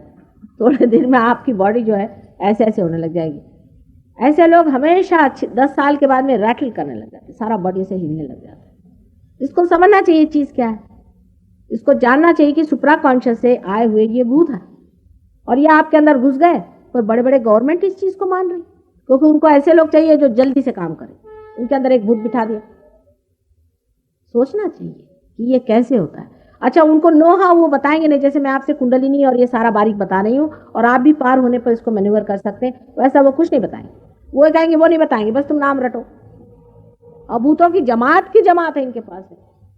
और अजीब अजीब, अभी एक साहब ने मेरे पास आए थे लंदन, वो अमेरिका में यही काम कर रहे हैं, भूत के टीचर हैं। तो उनकी हालत, वो श्रृंग, उनमें कहले मैं श्रृंग का नाम लेता हूँ। मैंने कहा भाई श्रृंग तो बड़े भारी मुनि थे, ये पता नहीं कैसे क्या इनको भूत कैसे चढ़ गया। तो मैंने कहा होता क्या है, कहले मैं पूरी समय सुसाइड करता। मैं उसके माँ बाप लेके पहुंचे कि 3 बार ये कूद पड़ा है, करें क्या इसको। तो मेरे से कहने लगा कि पता नहीं मेरे अंदर क्या हो जाता है कि मेरे अंदर से ऐसा आता कि मैं मर ही जाऊँ। तो फिर मैंने देखा वो श्रृंग साहब जो थे उनके एक ऐसे हॉर्न निकला हुआ था, कोई भूत थे, महाभूत। और मैंने उनसे पूछा कि आप धंधे क्यों कर रहे हैं ऐसे। तो कहले हम चाहते हैं कि बहुत से लोग मर जाएं और जो हमारे काबू में हो तो हम और अपना साम्राज्य छाएं। ऐसे ऐसे धंधे ये लोग कर रहे हैं, आपको उस दुनिया की खबर नहीं है और इन सब चक्करों में आप आना नहीं, बीचों बीच रहो जो सुषुम्ना नाड़ी। इस प्रकार अनेक विध हमारी नाभि चक्र की जो कुछ भी सुरक्षा है उसे रखना चाहिए। और नाभि में सबसे बड़ी सुरक्षा तब होती है कि हम परमात्मा को मांगते हैं। हमारी खोज आत्मा की होती है और स्पिरिट की होती है। जब हमारी खोज आत्मा की होगी तभी आपको आपकी नाभि जो है सुरक्षित मिलेगी। अगर आपकी खोज और चीज़ों की है तो कभी भी आपकी नाभि सुरक्षित नहीं होगी। और इतनी ज़्यादा घबराने की कोई भी बात नहीं। हमारे देश में लोग इतने घबराए हुए हैं हर समय पैसे के पीछे में कि उनको ऐसा लगता है कि पैसा किसी तरह से भी हो कमा ही लेना चाहिए। किसी की चाहे गर्दन भी काटनी पड़े तो भी पैसे कमाना चाहिए, किसी की बदनामी करनी पड़े तो भी हर जाने, झूठ बोलना पड़े तो भी हर जाने, पैसा किस तरह से कमाना चाहिए। इसको मैं ये कहती हूँ कि सिन अगेंस्ट द फादर। इसका नाम मैंने रखा है सिन अगेंस्ट द फादर। और लेफ्ट साइड के जो लोग हैं, जो परदेसी लोग हैं, उनको मैं कहती हूँ कि सिन अगेंस्ट द मदर। 2 तरह के सिंस होते हैं। एक आप लोग यहाँ अपने भारतवर्ष में हम लोग सिन अगेंस्ट द फादर कहते हैं कि हम लोग ये नहीं जानते कि परमात्मा हमारे पिता है और वो सर्वशक्तिमान है, सर्वशक्तिमान है और वो हमारा सब कुछ देखते हैं। तब हम इस तरह से क्यों विचलित हैं? क्यों इतने ज़्यादा हम आफत में फंसे हैं? क्यों चोरी चकारी कर रहे हैं? क्यों गंदे काम कर रहे हैं? अगर हम जानते हैं कि हमारे प्रभु परमेश्वर परमात्मा सब कुछ वो हमारे अपने हैं, तब हमें ये धंधे करने की क्या ज़रूरत है? अगर 2 आपके पास रेडियो सेट कम हो गए तो क्या आफत आ गई? उससे भी तो कोई आनंद मिलता हुआ दिखाई नहीं देता ना। इस चीज़ को अगर आदमी समझ ले कि संतोष से परमात्मा सर्वशक्तिमान हमारे पिता जो हैं वो हमको जो भी देंगे, जैसे राखहु तैसे ही रहो। मैं तो सोचती हूँ कभी कभी जो आदमी रास्ते पे सोता है वो ज़्यादा आनंद में है बनिस्बत इसके कि जो जाके बैंक में चेक लिखता है। मुझे तो लिखना ही नहीं आता है सब कुछ, मैं तो पैसा क्या समझती नहीं, मेरे को अकल ही नहीं है उस चीज़ की, लेकिन आनंद में रहती हूँ। अब है तो है, नहीं है तो नहीं है, बैठे हुए हैं, अब उसके लिए रोने की क्या ज़रूरत है? घर परमात्मा ने दिया है तो आराम से रह रहे हैं, नहीं है तो नहीं रह रहे। इतनी ज़्यादा परेशान होने की कौन सी बात है? और दूसरों पे इम्प्रेशन डालना, दूसरों से झूठी अपनी संपत्ति का बखान करना, इसमें कुछ रखा नहीं। मनुष्य अगर सादगी से भी रहता है तो भी वह वंदनीय है, और अगर वो बड़े शान शौकत से भी रहता है तो भी वो निंदनीय है। अधिकतर तो निंदनीय ही होता है। अगर कोई बड़ी मोटर लेकर के चला जाए तो गरीब लोग कहते हैं हाँ इससे 420 करके मोटर कमाई। तो काहे को सादी रखो, काहे को शान बगाड़ना, उससे तो निंदा ही होती। इसलिए अगर मध्यम रहो, बहुत ज़्यादा किसी चीज़ की लालच न करो, तो भी नाभि चक्र बहुत सुव्यवस्थित रह सकता है। ये तो हो गया सिन अगेंस्ट द फादर, और सिन अगेंस्ट द मदर जो है ये वेस्टर्न लोग करते हैं। माने यह है कि इनमें लज्जा नाम की चीज़ हट गई, इनमें कोई भी चीज़ जिसको मोरालिटी कहते हैं वो रह नहीं गई। इनके अंदर माँ बहन भाई ये कोई विचार नहीं लगा। फ्रॉइड साहब के सब शिष्य हो गए, और इसलिए इतनी इन लोगों ने गंदगी कर रखी है कि मुझे आपके सामने वो कहने में भी लज्जा आती है और कहने लायक है भी नहीं। सारे लोग इसी तरह से बिल्कुल गंद हो गए, बिल्कुल गंदे लोग हैं। मुझे तो इतनी घिन चढ़ती इन लोगों की बातों से भी, और समझ में नहीं आता है।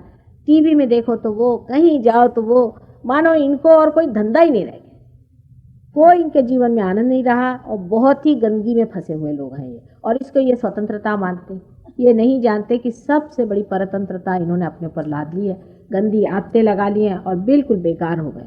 दुनिया भर की गंदी बीमारियां इनके अंदर में हैं, इनकी औरतें बिल्कुल गंदी हो गई हैं, और कोई भी इनमें से ऐसा नहीं रह गया जिसको कि हम माने कि भाई इसमें कुछ भी ऐसी शाश्वत चीज़ें बची। सहज योग की कृपा से वहाँ पर हमने 300 आदमियों को ठिकाने लगाया और उनको रास्ते पर लाए। और जड़वाद भी, जिसे हम कहते हैं कि भाई मटेरियलिज्म, अगर आपके अंदर मैटर आ जाए तो फिर आदमी सुखी होता है, बिल्कुल भी नहीं। बड़े कंजूस, महाकंजूस, कभी 2 पैसा नहीं खर्चा करेंगे। किसी के घर में जाओ तो आपको बैठने को भी नहीं कहेंगे, इनके घर में चूहा भी नहीं जाता। ऐसे ही ये लोग होते हैं, महाकंजूस होते हैं। आप लोग इनसे बहुत ज़्यादा छूटे हुए हैं, आपको पता नहीं। आप में भोलापन बहुत ज़्यादा है, आप बहुत सादगी है, माँ बहन है आपके अंदर, क्योंकि हमारा देश योग भूमि है। इसमें कितना भी टूटेगा आदमी तो कहाँ तक टूटे जाएगा, तो कहाँ तक जाएगा, इसके बंधन से छूटना मुश्किल काम है।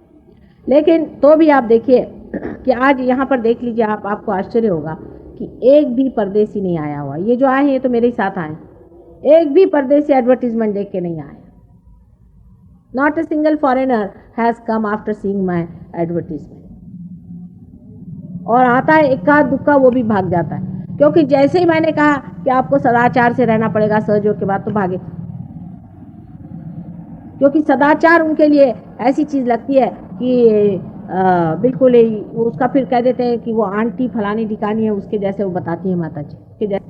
पर ये होते हुए भी लंदन जैसे शहर में आज भी हमने 300 आदमी ऐसे खड़े कर दिए हैं कि जिनको आप मान सकते हैं कि सदाचारी भी हैं, बड़े उच्च स्थिति के हैं, और आप ये भी मान सकते हैं कि ये लोग बहुत ही ज़्यादा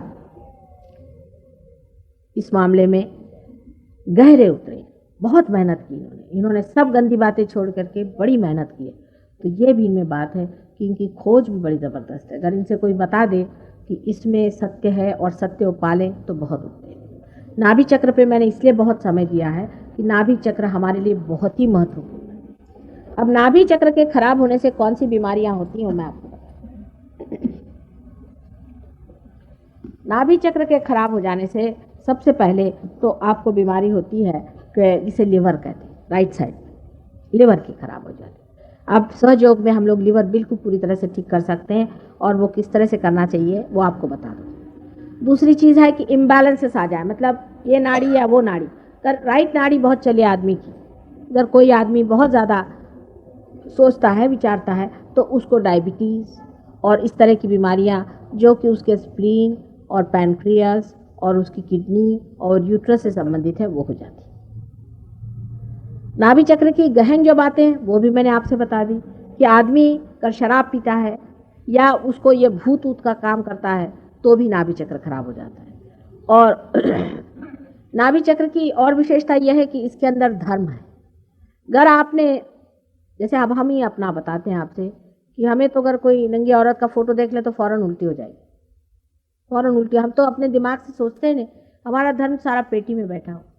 कोई भी गलत कोई काम करता होता है एकदम हमें फट से उल्टी हो जाएगी पहली चीज़, और नहीं तो फिर डायरिया लग जाएगा 2-3 इसके लिए। तो बिल्कुल ये सीधा हिसाब है, उसमें कोई हम सोचते नहीं, हम तो कोई चीज़ को बुरा भला कहते भी नहीं, पर देखा ये चीज़ गंदी है हो गया, वो पेट ही हमारा सोचता है, पेट सोचता है दिमाग नहीं सोचता। तो धर्म जो है पेट में है, और इसीलिए अपने यहाँ खान पीन का विचार बहुत बताया, लेकिन जो विचार बताया वो बिल्कुल हम लोग गलत तरीके से चलते हैं। विचार यह है कि ब्राह्मण को किसी हाथ का नहीं खाना चाहिए। ब्राह्मण माने रियलाइज सोल। रियलाइज सोल अगर नॉन रियलाइज सोल के हाथ से खाता है तो उसके हाथ में वाइब्रेशंस जो हैं वो खराब हो जाते हैं, तो उसको तकलीफ हो जाती है, इसलिए कहा गया है। लेकिन वो अगर जात का, आजकल तो जाति है दुनिया भर की बनी हुई, अगर शेड्यूल कास्ट भी और वो अगर रियलाइज सोल है तो उसके लिए भी प्रतिबंध है कि ऐसा ब्राह्मण जो कि पैसा लेता है भगवान के नाम पे, उसके हाथ का नहीं खाना चाहिए। अनटचेबिलिटी का ये अर्थ है, इसका गहन अर्थ ये है कि जो आदमी रियलाइज सोल है उसको अनरियलाइज सोल से बना हुआ खाना नहीं खाना चाहिए, या कम से कम किसी दुष्ट के हाथ का तो खाना ही नहीं चाहिए। तो अब जो आप गुरुओं के यहाँ जाते हैं, उन्होंने खाना खिलाया, नाभि गायब, इन्होंने सबने सत्र खोले हैं मुफ्त, आपकी नाभियाँ गायब हो गई, आपका सारा पैसा गया है। या तो आपको वो विभूत देते हैं खाने के लिए, जिसके पेट में विभूत गई उसकी नाभि गायब, एकदम सो गए वहाँ लक्ष्मी नारायण। इसलिए मैंने नाभि पर आपसे कहा है कि इसका संतुलन बनाए रखना है, और बहुत श्रद्धापूर्वक। अब जो आदमी संतुलन बनाए रहते हैं उनमें नाभि चक्र में एक और विशेषता है कि बहुत ज़्यादा खाने के बारे में सोचना, ये भी हमारे हिंदुस्तान में बीमारी है। सुबह से शाम तक औरतें खाना बनाती रहती हैं और उनको ये शौक है कि आदमी को बेवकूफ़ कैसा बनाया जाए। आदमी भी खाने के पीछे बेवकूफ़ रहते हैं, उनको तो खुद बनाना कुछ आता नहीं, कभी हाथ से इतना भी काम करना नहीं आता। अगर औरत कहीं मैके चले जाए तो आदमी की हालत ख़राब हो जाती है। औरतें भी इस बात को खूब जानती हैं, वो तरह तरह के ऐसे ऐसे खाने बना करके, कहते हैं ना कि possess your husband through his stomach, तो वो भी ऐसा एक एक बनाती रहती है। वो भी एक तरह का भूती है समझ लीजिए और आदमी लोग भी रात दिन इसी में लगे रहते हैं कि ये खाने को चाहिए, आज हमें ये पसंद है, हमें वो पसंद है। औरतें में इसी में लगते हैं। हालांकि हम भी बहुत अच्छा खाना बनाते हैं, पर हर समय खाने के बारे में सोचते रहना ये भी बड़ी गलत बात है कि हमें ये खाना है वो खाना है, या बहुत ज़्यादा खाना तो बिल्कुल भूत का लक्षण है। हम लोग कोई लोग इतना ज़्यादा खाते हैं इस भारतवर्ष में कि कोई आश्चर्य नहीं लोगों को खाने के लिए नहीं है। कुछ लोग तो क्या, अधिकतर लोग इतना खाते हैं कि आश्चर्य होता है। कभी आप विश्वास नहीं करेंगे, मैंने अपनी आंखों से देखा है। एक बार हमारे यहाँ कोई श्राद्ध था तो हमारी सिस्टर इन लॉ ने कहा कि भाई आप श्राद्ध करा रहे हो तो इसमें तो भाई 5 ब्राह्मण को खिलाओ जरूर। मैंने कहा भाई 200 गरीब को खिला दो, भाई ब्राह्मणों का चक्कर मुझे नहीं पसंद। कल नहीं मेरे कहने से मैंने कहा अच्छा बस। वो आए, उनका नहीं कुछ ज़्यादा कुछ करने का नहीं, सिर्फ 5 शेर कलाकंद हम लोग के लिए सबके लिए ला। मैंने सोचा घर भर ले जाएंगे बेचारे, इतने बड़े बड़े उनके तो पेट थे, और आके बैठे और 5 शेर सबने मेरे सामने 1 घंटे के अंदर गप गप गप गप खा लिया। मेरे को तो वो कभी भूलता ही नहीं। मैं कहती हूँ ये लोग 5 शेर खाएंगे तो ऐसे बहुत से लोग होंगे जिनको इतना भी नहीं मिलेगा। खाने पे बैठेंगे तो कंपटीशन हो जाएगी अपने यहाँ। एक साहब ने 63 गुलाब जामुन खाया और वो सबको तारीफ अपनी बताते फिरते हैं कि मैंने 63 गुलाब जामुन खाया। ये कोई तरीका है? एकदम भूतों के लक्षण है, बकासुर। इस तरह से खाने की क्या जरूरत है? मनुष्य बहुत थोड़े खाने से भी जीवित रहता है, कोई ज्यादा खाने की जरूरत नहीं, बहुत थोड़ा खाना चाहिए। लेकिन जो लोग बिल्कुल भी नहीं खाते, अब उपासड़े लोग, ये बिल्कुल बेकार होते हैं। उपास करने की बिल्कुल कलयुग में जरूरत नहीं। उपास हमारे यहाँ निषिद्ध है, हमारे सहयोग में निषिद्ध है, कोई सा भी उपास नहीं करने का। एक ही दिन नरक चतुर्दशी के दिन सिर्फ देर से उठना चाहिए और उपास करना चाहिए, क्योंकि उस दिन नरक के द्वार खुलते हैं। बाकी दिन अब जैसे चतुर्थी होती है, संकष्टी हो, चतुर्थी हो, गणेश चतुर्थी, गणेश चतुर्थी के दिन सब लोग उपवास करते हैं। एक साहब हमारे पास आए, उनको प्रोस्टेट ग्लैंड की तकलीफ, और बड़े भारी तक्ष के पुजारी और बहुत शरीफ आदमी और बहुत ही अच्छे सहयोगी। मुझे बड़ा आश्चर्य हुआ, मैंने कहा इनको कैसे प्रोस्टेट ग्लैंड की तकलीफ है, क्योंकि आपसे मैंने बताया प्रोस्टेट ग्लैंड के पास ही गणेश का चक्र है। तो मैंने उनसे ऐसी चना, मैं देती हूँ ना, मेरा प्रसाद चना, तो चना निकाल के दिया, तो उनका जरा सा मुंह बना, दूसरे साहब कह लें इनकी तो आज उपवास। मैंने कहा आज काहे का उपवास? कह ले आज गणेश जी का जन्म है तो मैंने उपवास किया। मैंने कहा अच्छा तरीका। अरे भाई, जिस दिन किसी का जन्म होता है उस दिन क्या सूतक करते? इसी तरह से रामचंद्र जी का जन्म है तो उस दिन, शिव जी का जन्म है तो उस दिन। ये कितनी गलत चीजें हैं। ये ब्राह्मणों ने आपको बेवकूफ बनाने के लिए सिखा रखी। ये सीधे सरल विचार से आप सोचें कि क्या जिस दिन किसी बच्चे का जन्म अपने घर में होता है उस दिन हम लोग खुशियां मनाते हैं, मिठाइयां बंटवाते हैं, कि उस दिन उपवास करके बैठते हैं सूतक लगा के? ये सब गलत गलत इस तरह के उपवास। फिर एकादशी का उपवास, उस दिन एकादशी का उपवास होगा, लेकिन सोचा जाएगा कि सिंघाड़े का आटा कहाँ से आएगा, वो कहाँ से आएगा। सवेरे से लोग बैठे रहेंगे इसमें कि आज क्या खाएंगे, आज क्या होगा, आज कौन सी चीज बनेगी। ये कोई उपवास हो? चित्त को हल्का रखना चाहिए। रात दिन खाने के बारे में सोचने से भी आदमी भूखा ही मरता है, क्योंकि उसको लीवर की बीमारी हो गई तो भूखा मरेगा, उसको अगर कोई तकलीफ हो गई तो भूखा मरेगा। इस तरह की बहुत सी चीजें होती हैं जिससे भी आदमी को भूखा रहना पड़ता है। फिर आप काहे को जबरदस्ती भूखे रह रहे? अगर कोई शरीर में तकलीफ हो गई तो आदमी भूखा रहता है, उसके पेट में शिकायत हो गई तो भूखा रहता है। जबरदस्ती काहे को आप भूखे रहते हैं? हाँ, वेल नरिश्ड होना चाहिए, साधारण खाना चाहिए, संतुलित खाना चाहिए, पर उसके ऊपर इतना विचार करने की कोई जरूरत नहीं। सर्वसाधारण जो कुछ मिल गया उसको वाइब्रेट करके सहयोगी लोगों को खाना पीना चाहिए। इस तरह से आपकी नाभि चक्र की भी दशा जो है वो ठीक रहेगी। अब नाभि पे मैंने क्यों कहा, मैं आपसे बता रही हूँ कि बैठ जाइए बेटे, पार होके जाओ, कहाँ जा रहे हो? ये नमूने अपने क्या करें।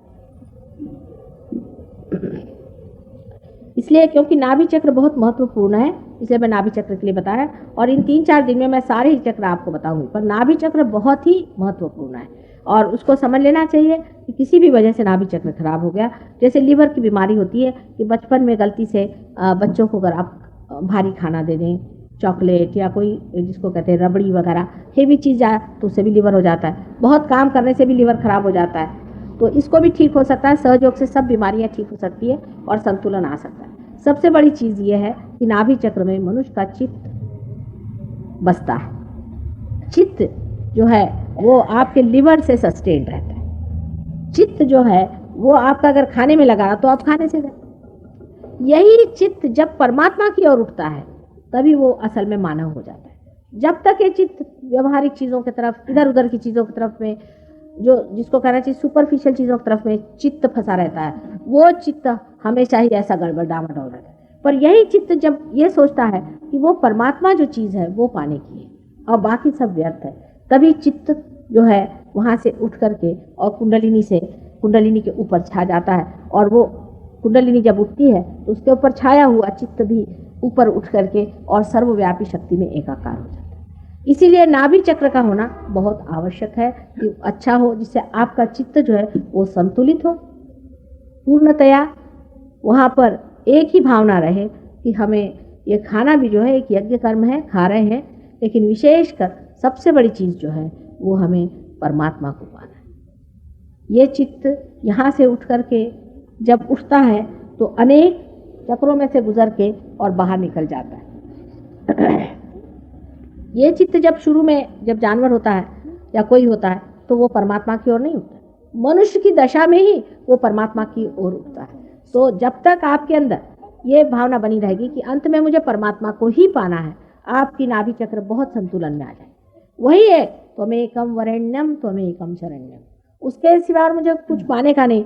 ऐसा ही आप नाभि चक्र पे संतुलन रखें तो आपका नाभि चक्र बहुत अच्छा रहेगा। और यही अगर हमारे देश में हो जाए तो हमारे देश का भी भविष्य बहुत उज्जवल है, क्योंकि हमारे देश का मैंने कहा बेस बहुत बड़ा है और बड़े बड़े अवतरण यहीं हुए। विष्णु जी के सारे ही अवतरण यहाँ हुए, विष्णु जी के सारे अवतरण नाभि चक्र पे हुए हैं। आप जानते हैं कि दशावतार जो भी हुए, बिल्कुल सही बात है।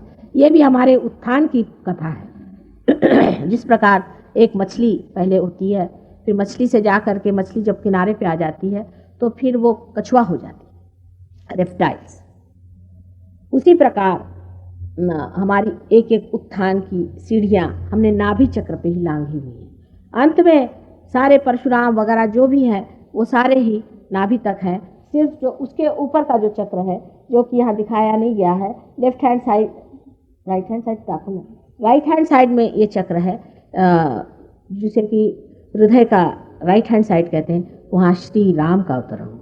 वो बीचों बीच इसलिए नहीं है कि उन्होंने अपने को अवतार न सिद्ध करके और मर्यादा पुरुषोत्तम सिद्ध किया, इसलिए वो अवतार के मार्ग से हटके और साइड में हो गए। लेकिन उनका भी चक्र बहुत ही महत्वपूर्ण है और वो मैं आपको कल सारा बताऊंगी सविस्तार। अब आप हम लोग ध्यान में जाएंगे। कल सवेरे भी ध्यान यहाँ पे होगा, सिर्फ ध्यान होगा। शाम को फिर मैं आपको चक्रों के बारे में बताऊँ। आप कोई प्रश्न हो तो क्या कह रहे हैं?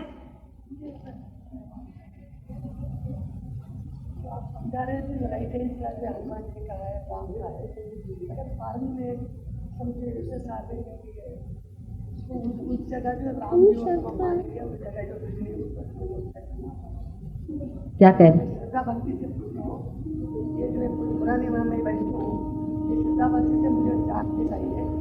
राम जी राम का है, जो हनुमान का है, ये बाद में तो समझ पाएंगे कि हनुमान भी कौन है, ऐसा बताएंगे।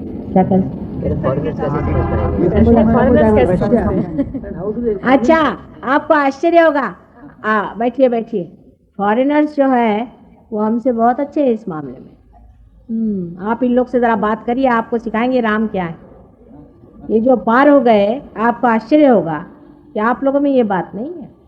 ये तो मैं हमेशा कहती हूँ कि जहाँ दांत है वहाँ चने नहीं, जहाँ चने हैं वहाँ दांत। इन लोग जब पार हुए हैं तो एक तो इन्होंने सब चीज़ छोड़ दी, दुनिया भर की फालतू की चीज़ें, और लग गए इसमें। और ये लोग जितने माहिर हैं, आप लोग नहीं। राम के अंग अंग ये जानते हैं और हनुमान के अंग अंग ये जानते हैं, बस लगने की बात है। ये तो किसी भी चीज़ को सॉर्ट आउट कर डालते हैं। हमारे जैसे आधे अधूरे लोग नहीं है, क्योंकि हमको सब मिला हुआ है ना, तो इसका होश ही नहीं है श्री राम क्या चीज़ है और श्री राम के अंग अंग क्या हैं, उनके क्या विशेषताएं हैं, इसकी सारी बारीक चीज़ें ये सीख गए। और मेरी इनके पास में इन्होंने जितने मुझसे इस पर ज्ञान प्राप्त किया है, आप समझ नहीं सकते। यहाँ तो मैं देखती हूँ कि अभी मैं प्रोग्राम कर रही हूँ, अभी सब लोग आएंगे, उसके बाद गायब, फिर कोई प्रोग्राम में आएगा ही नहीं। हालांकि इस पर हमने चार्ट्स बनवाए हैं, सब कुछ काफ़ी सफाई से दिया हुआ है। इन लोगों ने जितनी मेहनत की है वो आप लोग नहीं कर सकते साहब।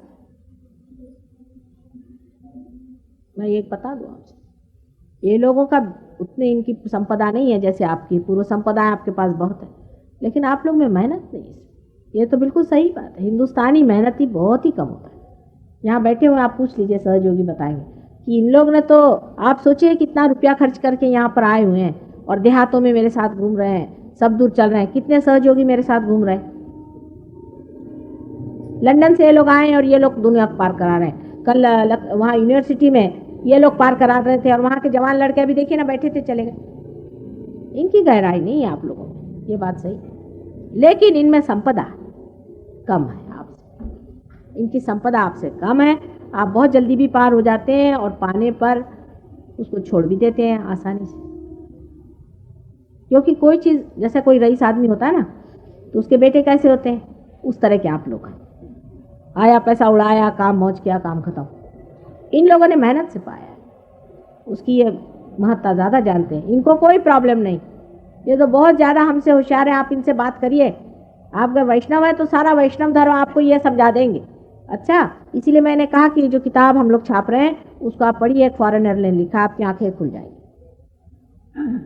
सबने मिलके मेहनत की है उसमें, लेकिन आपकी आंखें खुल जाएंगी जितने गहराई तक के पहुँचे हैं, और राम जी का कार्य और हनुमान जी का कार्य, और कितना उसको समझे हैं और कितने श्रद्धा पूर्वक हर एक चीज़ को समझते हैं, वो आपको अंदाज ही नहीं हो सकता। इतना ही नहीं, हमारे जो बच्चे वहाँ गए हुए हैं उनमें से भी 2-4 हमें मिले, वो भी ऐसे ही हो गए। कहने लगे कि जब हम परदेश में आए तो पता हुआ हमारी संस्कृति कितनी ऊंची है, उसकी महत्ता कितनी है, और उसके बाद हमने इसको महत्व पाया। तो इनकी बात और है, आप लोगों की बात और है। आप तो अपनी संस्कृति के बारे में कुछ जानते ही नहीं, कुछ भी नहीं जानते। क्या जानते हैं आप तो सब साहब हो गए।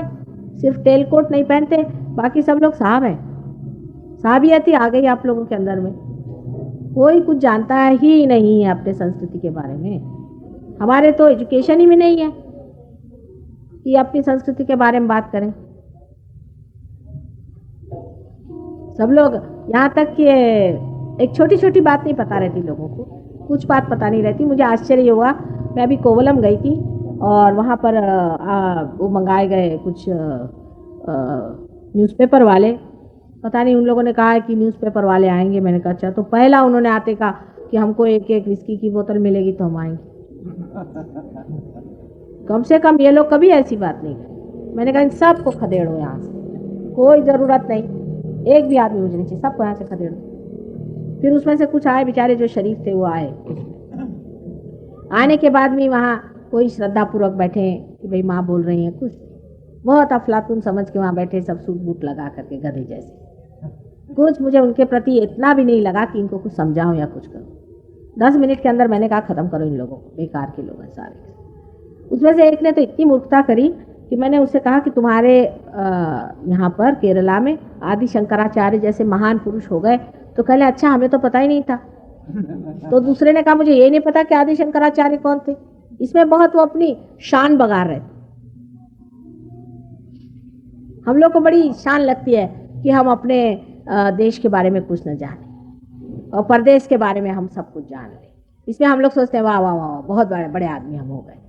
इसकी आपको पता नहीं है, ऐसे लोगों की इज्जत दुनिया में कहीं नहीं होती। इसीलिए हमारे जो हिंदुस्तानी भाई वहाँ पहुँचे उनकी कोई इज्जत नहीं होती।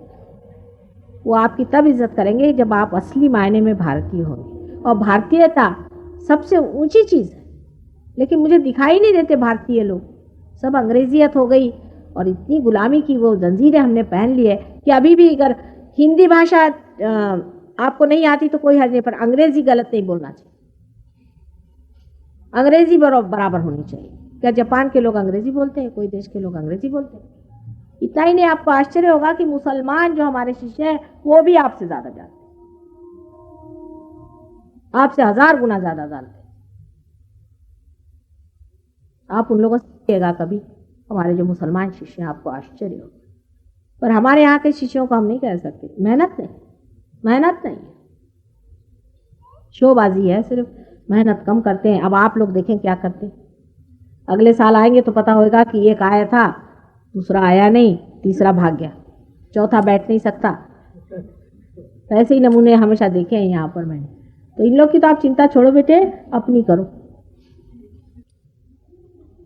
अब आप ध्यान में बैठे हैं, आपको वैष्णव धर्म ही दे रहे हैं। ये वैष्णव ही है, वैष्णव धर्म से इवोल्यूशन होता है, ये वैष्णव धर्म है। लेकिन वैष्णव का मतलब ये नहीं कि शिव जी का काम नहीं है, शिव जी का भी बहुत बड़ा काम है।